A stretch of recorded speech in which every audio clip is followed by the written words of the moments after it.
رضينا بالله ربا وبالإسلام دينا وبمحمد النبي ورسوله سبحان الله وبحمده عدد خلقه ورضا نفسه وزنة عرشه ومداد كلماته.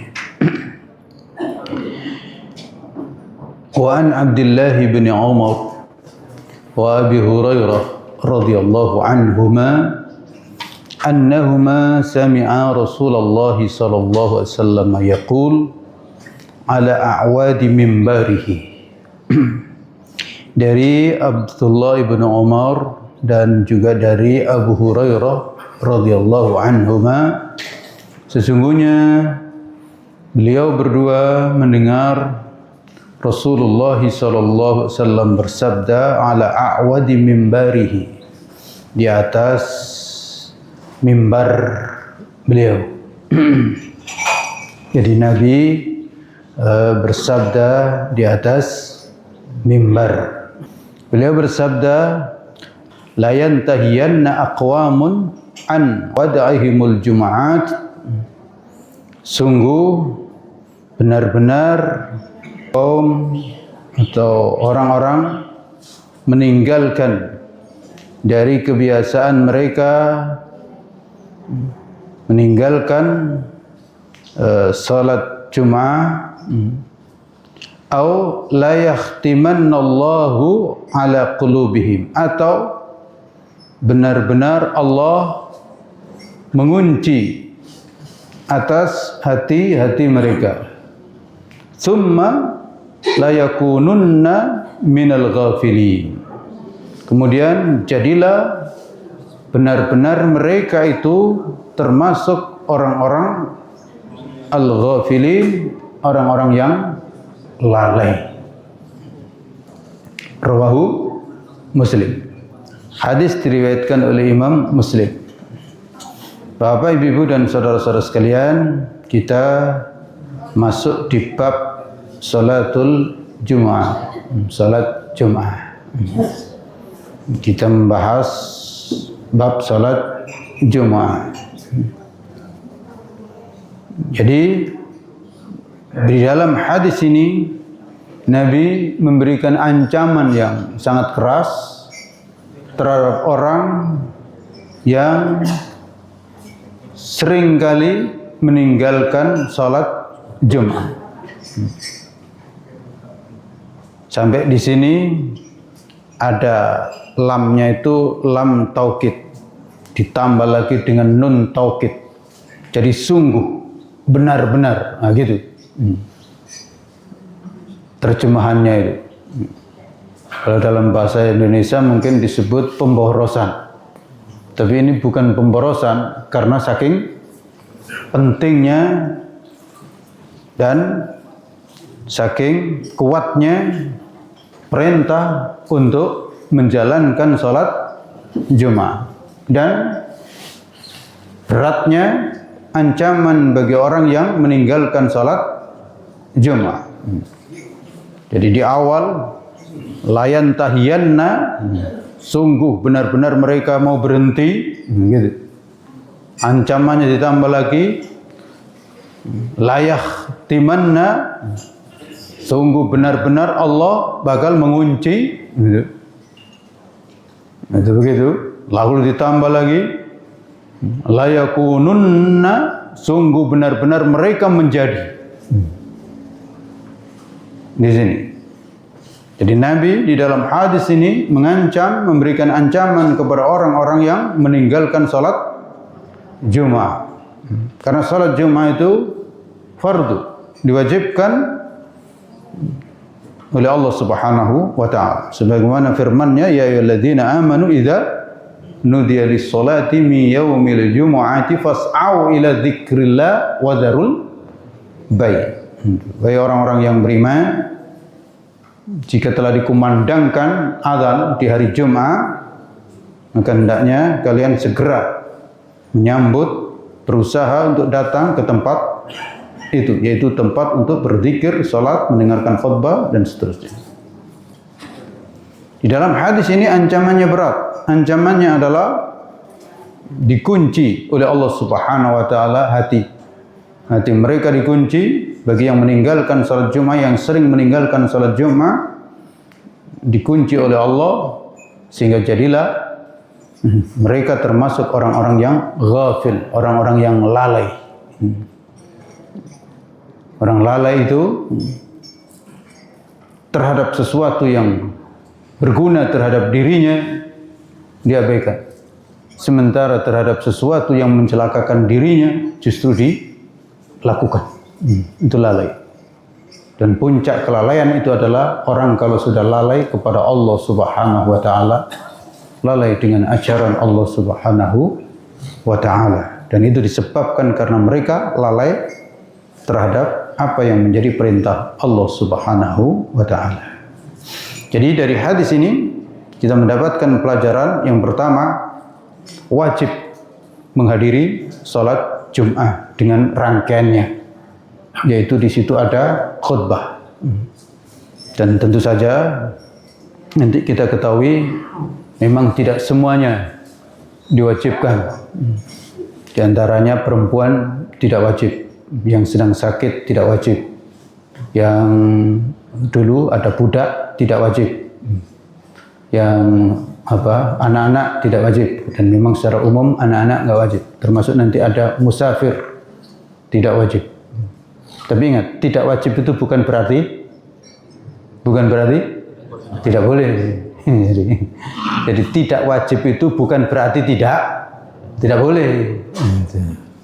Orang sakit nggak wajib sholat Jumat, boleh nggak? Boleh. Bahkan bisa saja bagus. Perempuan nggak wajib sholat Jumat, boleh nggak sholat Jumat? Boleh. Bahkan bisa saja bagus di situ. Karena Allah Subhanahu wa taala berfirman, "Ya ayyuhalladzina amanu", wahai orang-orang yang beriman. Jadi yang dipanggil oleh Allah adalah orang-orang yang beriman. Jadi syarat utamanya adalah iman. Asal mengaku iman maka terkena khitab ini. Wahai orang-orang yang beriman, idza nudiya lis-sholati mi yaumil jumu'ah fas'au ila dzikrillah wa dzarul bai'. Sampai ada surat yang disebut dengan surat Al-Jumu'ah. Inilah surat di awal surat Al-Jumu'ah. Wahai orang-orang yang beriman, apabila telah diseru untuk melaksanakan salat pada hari Jumat, yaitu azan, maka bersegeralah menuju zikir kepada Allah, yaitu salat, dan tinggalkanlah jual beli. Maksud tinggalkan jual beli itu adalah tinggalkan seluruh urusan yang menyangkut terhadap keduniaan dan terusnya, yang berarti tinggalkan semuanya dan tujulah melakukan salat. Jadi jangan sampai lalu kemudian mengatakan yang dilarang kan jual beli. Kalau begitu nyangkul boleh, bukan begitu. Yang disuruh tinggalkan kan jual beli. Berarti kalau begitu di kantor masih lanjut, bukan begitu. Nah, ini pentingnya pemahaman. Jangan sampai salah paham. Dan biasanya orang salah paham itu memang cari salah paham, gitu. Cari alasan, gitu. Ini yang dilarang kan jual beli. Berarti di kantor masih lanjut. Itu orang nyari perkara. Berikutnya, meninggalkan sholat Jumat itu dosa besar, minal kabair, karena ancamannya ya berat, dan termasuk memang sesuatu itu kalau wajib dilakukan berarti meninggalkannya dosa besar. Sampai di situ tadi ada ancaman yang berat. Dan hadis tadi juga menunjukkan perintah Allah apabila ditinggalkan maka bisa menyebabkan akhirnya sering meninggalkan. Gitu. Maka ancamannya tadi itu, siapa yang terbiasa meninggalkan salat Jumat, itu. Karena apa? Karena sesuatu yang diperintah lalu ditinggalkan itu nanti menyebabkan ingin meninggalkan lagi. Sama itu dengan larangan. Kalau larangan kok dilakukan, maka besok minta berulang lagi. Oleh karena itu, para ulama memberikan arahan, jangan meninggalkan apa yang diperintah oleh Allah dan jangan melakukan apa yang dilarang oleh Allah. Ingat, menahan pelanggaran yang kedua itu jauh lebih berat daripada menahan pelanggaran yang pertama. Orang kalau sudah melakukan larangan di pertama kali, lalu yang kedua itu lebih berat untuk menahannya. Oleh karena itu sebisa mungkin jangan coba-coba gitu. Jangan mencoba sekali-kali gitu. Kan ada kan orang itu sekali-kali nggak sholat Jumat gitu. Masa sholat Jumat terus gitu kan. Masa menjadi baik terus gitu. Sekali-kali melanggar, melakukan larangan Allah. Sekali-kali minum.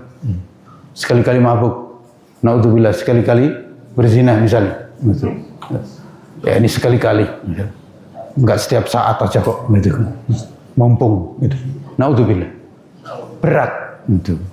Orang kalau sudah melakukan sesuatu pelanggaran pertama itu berikutnya akan minta lagi gitu. Berikutnya, kalau sudah pelanggaran itu menjadi sebuah kebiasaan, maka tambah sulit untuk meninggalkannya. Berikutnya, orang kalau melanggar apa yang menjadi aturan Allah, yaitu melakukan apa yang dilarang dan mengerjakan apa yang melakukan apa yang dilarang dan meninggalkan apa yang diperintah, itu menyebabkan tercabutnya hidayah, petunjuk atau taufik. Itu tercabut. Dia tahu kalau itu larangan, tapi tercabut hidayah atau taufik yang disebut dengan taufik itu. Dan itu adalah ya kerugian yang sangat besar. Karena apa? Dia tahu itu wajib, tapi berat melakukan. Itulah taufik, dicabut oleh Allah. Jadi banyak orang yang tahu kewajiban, tapi tidak menjalankan. Tahu itu dilarang, tapi justru dilakukan. Itu tercabut taufik. Sementara yang kita minta setiap saat itu adalah taufik, hidayah. Ihdinas siratal mustaqim. Oleh karena itu bisa juga kemudian kita ambil pelajaran bahwa dosa itu menutupi mata hati. Karena itulah disebutkan dikunci oleh Allah hati. Menutupi mata hati, jadi rabun. Rabun terhadap kebenaran. Kebenaran tampak remang-remang. Sementara kemaksiatan tampak enak dan terang benderang. Itu hati tercabut cahayanya.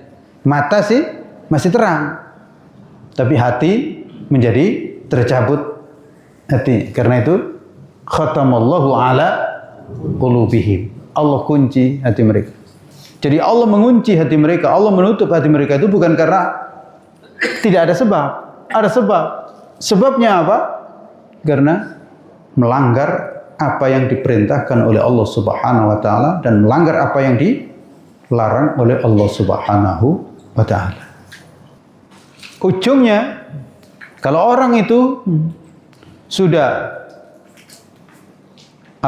terkunci hatinya, tertutup cahayanya, maka yang muncul adalah kelalaian, ghaflah. Jadi minal ghafilin. Jadi orang yang lalai. Lalai itu apa? ya dia akan melakukan apa yang merusak dirinya sendiri, membahayakan dirinya sendiri. Sebagaimana firman Allah Subhanahu wa taala, ya ayyuhalladzina gimana? Wala takunu kalladzina nasullaha fa ansahum anfusahum. Ulaika humul fasiqun. Iya kan? Jadi karena dia lalai kepada Allah, maka terhadap dirinya sendiri lalai, ghafil. Dan jadilah sebagai orang yang fasik. Dan itulah musibah terbesar. Ketika orang lalai atau tidak tahu lagi terhadap dirinya. Apa yang bermanfaat justru ditinggalkan, dan apa yang berbahaya justru dilakukan. Maka disebutkan summa la yakununna minal ghafilin. Maka jadilah dia betul-betul menjadi orang yang ghafil. Dan orang yang ghafil ini sudah sulit untuk diingatkan. Ada saja pembenarannya itu. Ada saja dalilnya. Hati-hati ya. Hati-hati. Terus cari, ini daging babi itu kan diharamkan karena ada bakterinya. Kalau kita masak sampai habis kan enggak. Apalagi di zaman modern seperti ini kan. Nah, ada saja alasan. Dan seterusnya. Termasuk mohon maaf, zina itu juga begitu, ada saja alasan. Ini kami nikah ini di hotel, ada saksinya, malaikat.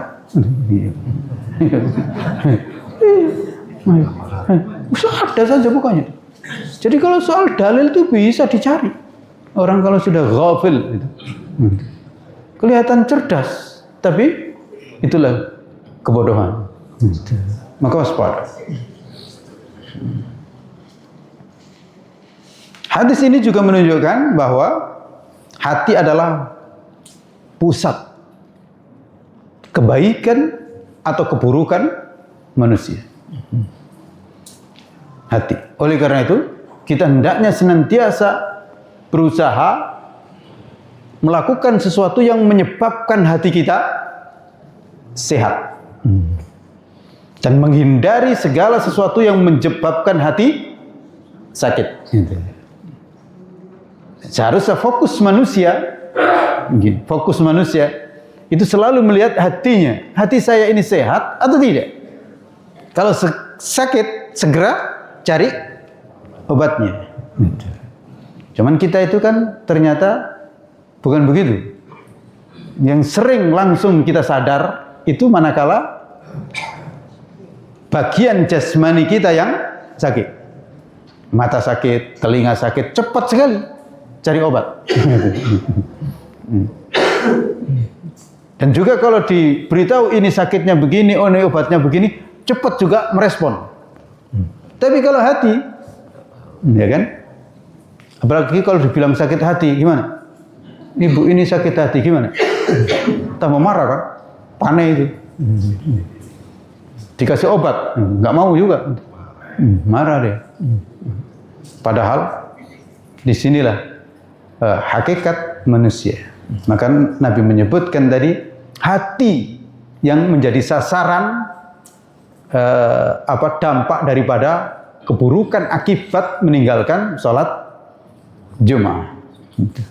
Tidak diancam kakinya nanti kena asam urat, nggak diancam telinganya jadi peka dalam pengertian pendengaran indrawi, tapi yang diancam adalah hati. Oleh karena itu, pelajaran berikutnya, sehatnya jasmani tidak menunjukkan kebaikan seseorang. Termasuk juga sakitnya jasmani tidak menunjukkan keburukan seseorang. Maka kalau kita melihat ada orang yang jasmaninya sehat, kok rajin maksiat, itu tidak ada korelasinya. Artinya tidak penting. Termasuk kalau ada yang sakit padahal dia rajin ibadah, juga bukan merupakan sesuatu yang sangat penting di situ. Tapi yang sangat penting adalah hati. Hati. Kalau orang itu hatinya baik, maka disitulah dia baik. Tapi kalau hatinya buruk, meskipun sehat, meskipun kaya, ya nggak ada artinya. Sebagaimana disebutkan di dalam hadis, ala fil jasadi mudghah. Ketahuilah dalam diri manusia itu ada mudghah, ada segumpal daging. Idza saluhat saluhal jasadu kulluh. Jika segumpal daging itu bagus, maka baguslah sekujur tubuhnya. Wa idza fasadat fasadal jasadu kulluh. Ala wa hiyal qalb. Ketahuilah itu adalah hati. Maksudnya adalah ya hati nurani, bukan sekedar jantung dalam pengertian biologi. Gitu. Tapi memang sebenarnya jantung itulah juga sumber kesehatan dan juga sumber sakit. Kalau jantung itu bagus, memang tubuh itu sehat insya Allah. Karena dia memompa darah ke sekujur tubuh.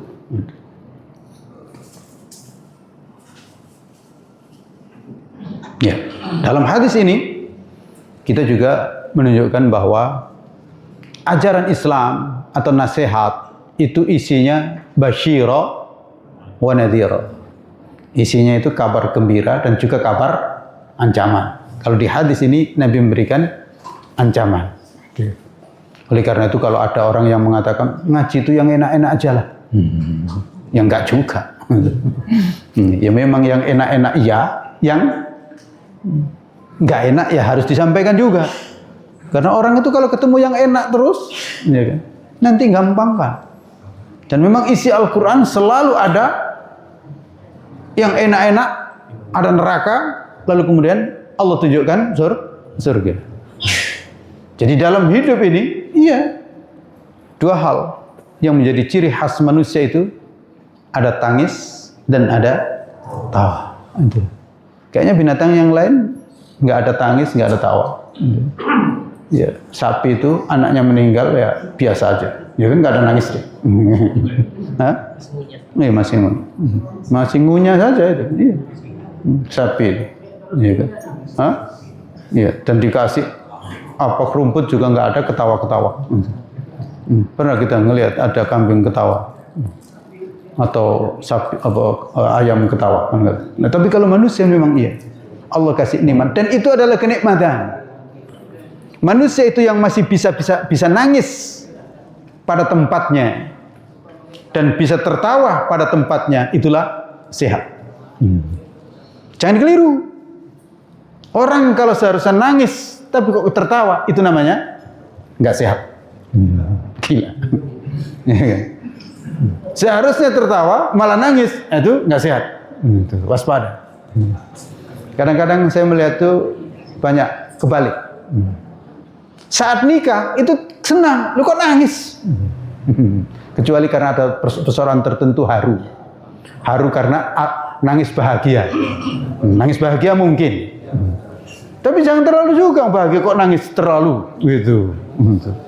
Jangan terlalu lain. Jangan kebalik-balik. Acara pernikahan dia senang-senang gitu. Kalau ada nangis tertentu karena nangis haru mungkin. Sementara di saat takziah lu ketawa-ketawa. La haula wala quwata illa billah. Jangan kebalik-balik hidup ini. Ketawa itu ada tempatnya. Nangis ada tempatnya. Sesuatu yang keliru pada tempatnya enggak bagus. Iya kan? Ada orang tuh tersenyum terus. Atau nangis terus. Jadi Al-Quran itu basyirah wa nadhirah. Kabar gembira dan ancaman. Berikutnya.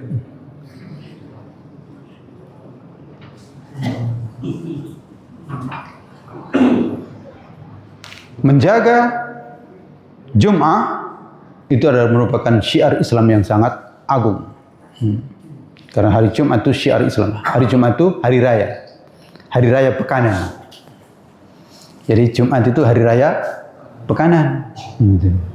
Maka diantaranya mandi itu sunnah. Bahkan ada yang menyebutkan wajib.